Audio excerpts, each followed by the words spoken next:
হে guides, আমি অনেক দিন কোনো কিছু লিখতে পারিনি। আর এ তো কবিতা সব দিনই আপনাদের একটা করে কবিতা লিখে দেওয়া আমার পক্ষে সম্ভব হয় না। তাই আজকে আমি একটা লিখেছি, সেটা বলছি, শুনুন। রামকে লিখতে দিলাম রামকে লিখতে দিলাম আমি গরুর একটি রচনা। সে কি লিখলো, শুনে যান দাদা, না শুনে যাবেন না। রচনা নাকি পুষেছিল একটা সাদা গরু, পাগুলো যার ছিল বেজায় রকম সরু। ঘোড়ার মতো ছুটতে পারত, ডাকতো জোরে হাম্বা।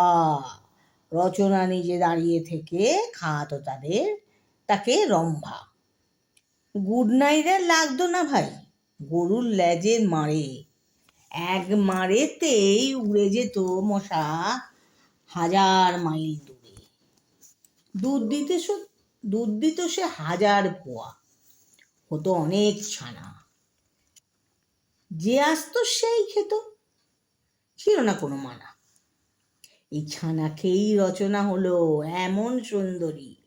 গরু না থাকলে থরেই হতো এমন মার্কাটারি।